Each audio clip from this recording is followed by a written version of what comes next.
Oi gente, eu sou a Iane do blog Minha Vida Literária e hoje o cenário tá um pouquinho diferente porque eu deixei pra falar de um assunto que não necessariamente livros e é um vídeo que, na verdade, desde que eu comecei a fazer faculdade no começo do ano, várias pessoas estão me pedindo pra gravar. Eu preferi deixar pra gravar agora então, e é um vídeo falando sobre o curso de letras, tanto porque eu tô indo pro segundo semestre, então agora eu tenho uma vivência um pouco maior dentro da faculdade, eu tenho mais para falar para vocês, né, já tendo vivido um semestre.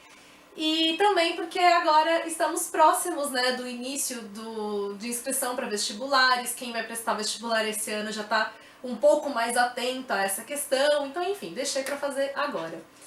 Eu tô fazendo letras na USP, em São Paulo, então eu posso falar do curso que eu estou fazendo. Eu não tenho como falar dos cursos, né, de um modo geral, porque cada faculdade vai ter uma maneira diferente de ministrar esses cursos. Normalmente, né, os cursos eles oferecem uma habilitação dupla, normalmente português e inglês ou português e espanhol, e aí fica a critério dos inscritos. Não são todas as faculdades que oferecem mais de uma opção.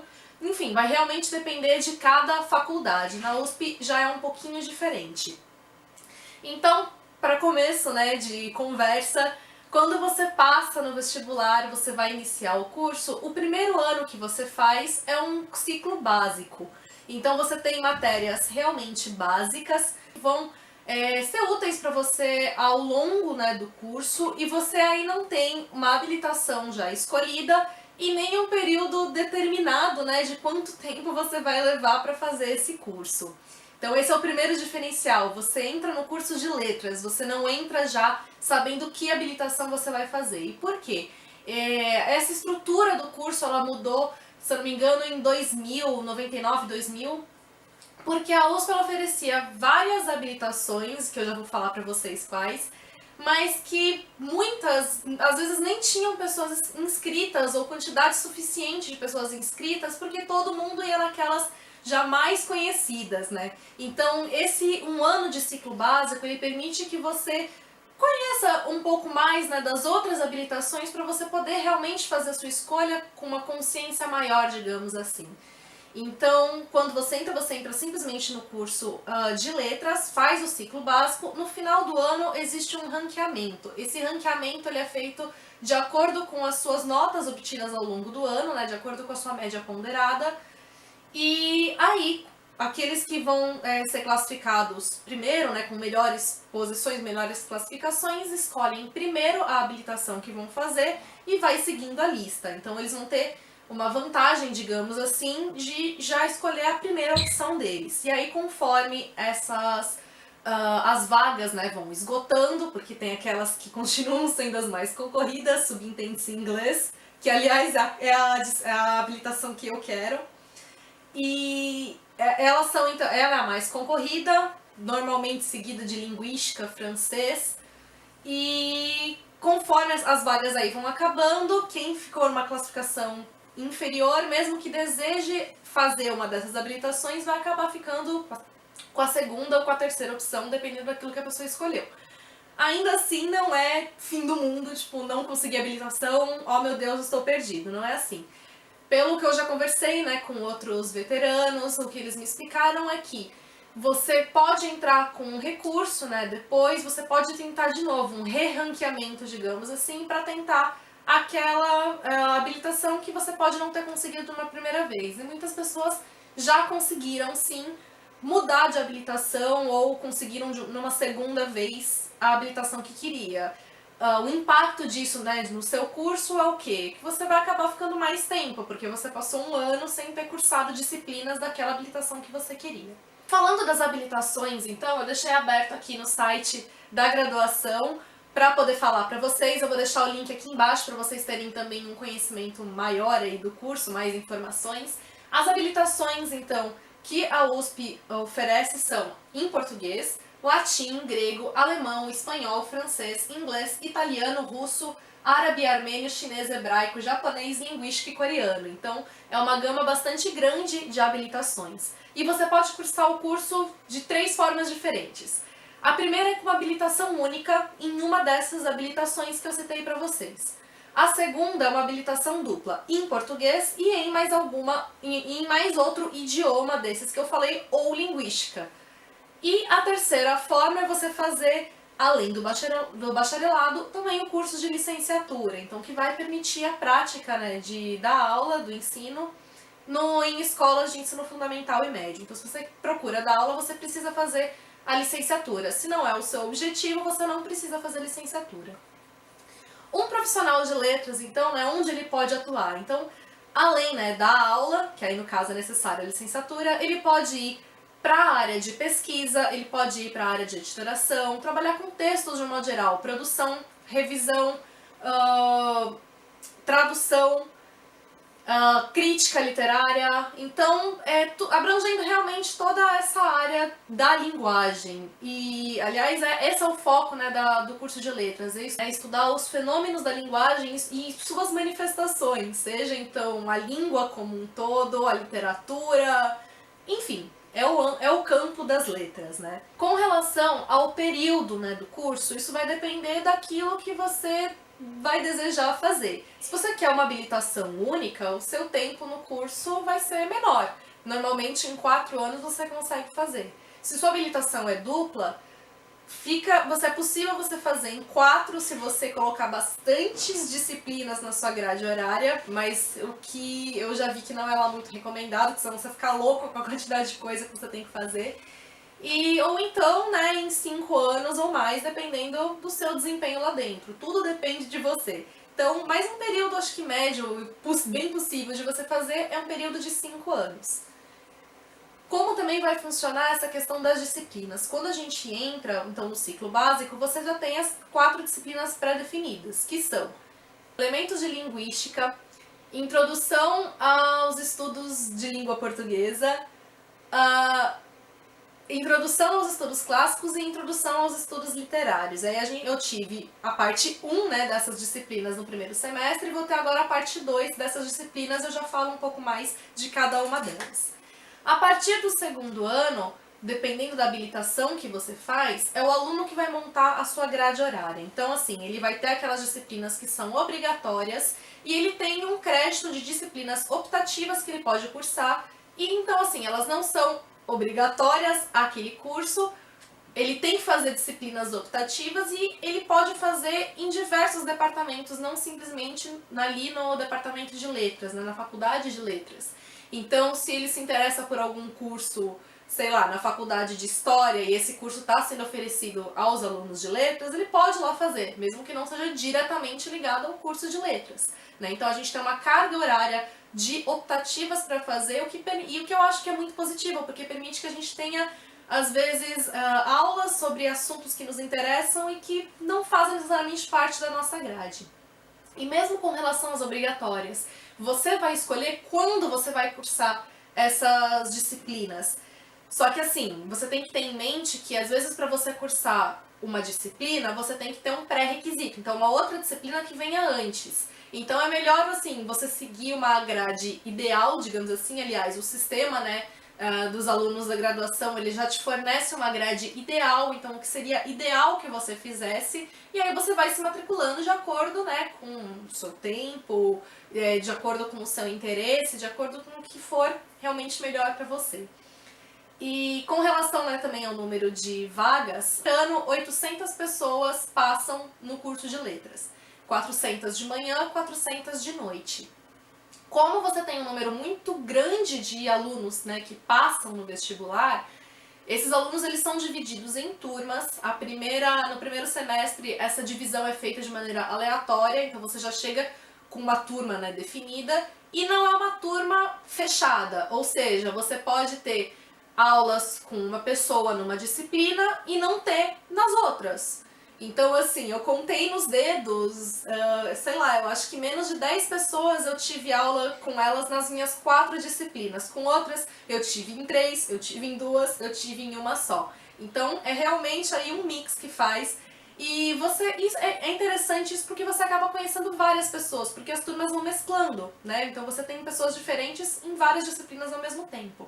Já no segundo semestre, você escolhe aqueles professores que você deseja ter aula. Então, você vai se matricular numa turma específica que você deseja ter aula. Só que não é garantia também que você faça aula naquela turma. Então, dependendo ao que dizem as más línguas da sua classificação na FUVEST, é isso que vai te dar uma classificação dentro daquela turma e que vai te permitir conseguir ou não. Então, mas todo mundo fala que isso é meio, sei lá, suspeito, né? É muito certo, né? Se é realmente a classificação da FUVEST que faz, enfim. Eu agora me candidatei os quatro professores que eu queria, consegui os 4 professores que eu queria, né? Eu e minhas amigas. Então a gente vai conseguir fazer as disciplinas juntas agora, a gente não fazia todas, nós vamos conseguir fazer todas. E é mais ou menos assim que vai funcionar. No primeiro semestre do ano que vem, como vai ser o primeiro semestre já iniciando, né, a habilitação que a gente deseja, esse sorteio, digamos assim, para as turmas, essa formação e tal, é gerada de forma automática como no primeiro semestre desse ano. Então eu não vou escolher meus professores para o próximo semestre. Mas a partir do segundo semestre do ano que vem, até o final do curso, eu volto a escolher, então, as turmas que eu desejo fazer, os horários que eu desejo fazer, enfim. E vai seguindo assim até o fim do curso.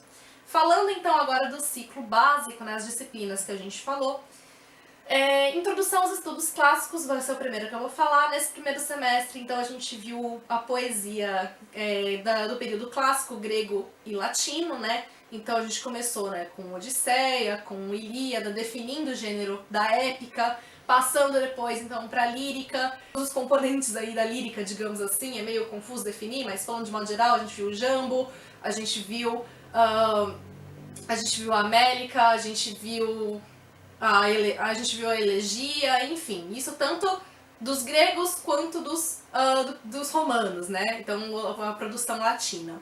Agora no segundo semestre, em clássicos, nós vamos ver o teatro, né? E eu tô bastante curiosa pela disciplina. E, enfim, aí a questão, né, das leituras, se você tem que ler todos os livros indicados, isso vai depender de cada professor. A minha professora, né, ela não me pediu para ler todas as obras completas, a gente leu aí os primeiros cantos, né, de cada um dos livros e a gente estudou a partir desses primeiros cantos. Tem professor que pediu o livro inteiro, tem professor que pediu outros cantos, enfim, aí vai variar de cada professor. Em estudos literários, nós começamos também estudando a poesia, né, nós vimos o gênero lírico. E aí o interesse, né, dos estudos literários é que você defina o gênero, que você consiga fazer análises desse gênero que você está estudando. Então nós temos diversas poesias, diversos conceitos diferentes e agora a gente vai passar no segundo semestre para estudar a prosa. Língua portuguesa eu acho que foi a maior surpresa para praticamente todo mundo que entrou ali e para quem acho que não conhece muito bem o curso também vai se surpreender. Quando você acho que inicia o curso de letras, acho que você inicia meio que pensando que você vai estudar gramática, que você vai estudar então qual é a maneira certa de você falar, de você escrever. E o que a gente vê desmitifica totalmente isso. Então a língua portuguesa que nós temos não é para você ver uma maneira correta de você falar, mas aqui não existe uma maneira correta de você usar seu português, mas sim uma maneira adequada. E isso de que, por exemplo, é errado você falar de tal jeito, não é isso que a gente faz. O interesse, né, da língua portuguesa é mostrar que o português ele tem diferentes variantes, diferentes formas de ser utilizado e que você tem maneiras adequadas de utilizar uma forma ou não outra. A gente vê algo que é muito importante chamado preconceito linguístico, algo que abriu por completo a minha mente, porque antes de eu entrar no curso, eu falo que eu era uma grande praticante do preconceito linguístico, e não porque eu sou uma pessoa ruim, mas é porque tá na nossa cultura, a gente já vem da escola ali aprendendo, você tem que falar desse jeito, se você não fala desse jeito tá errado. E agora não é bem assim, então assim, não dá pra eu entrar aqui muito no assunto, porque senão não daria nem tempo de eu fazer esse vídeo pra vocês. Mas, como eu falei, foi algo que abriu por completo a minha mente e que quebrou todos os mitos que eu tinha na minha cabeça, até mesmo com relação ao próprio curso. Aí, a última disciplina, né, que eu acho que era a que eu menos tinha noção e boa parte das pessoas eu acho que também não tem, porque não é muito que a gente convive, que é a linguística. Então, a linguística, ela se preocupa em estudar a língua, na verdade, não o português, mas as línguas de um modo geral. Então, você estudar como se dá o desenvolvimento dessas línguas, como se dá a manifestação dessas línguas. Então, a linguística ela não se preocupa, por exemplo, em você ir lá e corrigir, vamos supor. Você ouviu uma pessoa falar de tal jeito, não é desse jeito que você tem que falar. Não. É simplesmente como que as pessoas falam. Elas falam desse jeito, por que que elas falam desse jeito? Então, assim, é isso que mais ou menos está por trás da linguística. Então, ela não tem essa visão de corrigir, mas simplesmente de observar realmente como se dá a língua e mais importante, como a língua se modifica, como ela é algo vivo, como ela vive em transformação. A linguística acho que é a matéria que a maior parte das pessoas acabam detestando, porque não simplesmente a gente vê isso, a gente vai ver características da fonética, da fonologia, da morfologia e da sintaxe, e é uma matéria muito matemática, digamos assim, né? Tanto que as pessoas eu já ouvi falarem isso, que a linguística é a matéria, é a matemática das humanas, então é a matéria mais odiada pela maioria e ao mesmo tempo, pra quem gosta, é super gostosa de ser estudada. Eu tô na categoria de que eu não amo linguística, mas eu também não odeio, mas eu acho bem interessante. E como eu falei, uma das habilitações então é em linguística. Então você vai ter um estudo muito mais aprofundado do que a gente vê aqui no ciclo básico. Bom, esse foi o apanhado geral, a apresentação mais ou menos do curso, como se dá o primeiro ano, como é a dinâmica, né, mais ou menos das disciplinas, das escolhas das disciplinas, do período total do curso e principalmente a atuação então de alguém que entra em letras. Eu tô completamente apaixonada pelo curso. Pra quem não sabe, eu já sou formada em nutrição. Eu nunca me senti fazendo parte daquele curso que eu fiz, mas desde o início eu me sinto totalmente parte desse curso de letras. Então, assim, eu sou suspeita pra falar porque eu realmente sou apaixonada por eles e é claro que eu indico isso pra vocês. Se você deseja fazer, não desista, vá em frente, não tenha medo se você vai poder ou não trabalhar com isso, enfim, eu acho que o importante é você fazer aquilo que você gosta, porque você estando nesse meio, você fazendo aquilo que você realmente gosta, você dá um jeito ali dentro e tem campo pra isso, né? Basta você escolher aquele que realmente tem mais a ver com você. Se vocês tiverem dúvidas, entrem em contato comigo, eu vou tentar responder aquilo que eu puder, eu espero que vocês tenham gostado. Beijos a todos e até o próximo vídeo.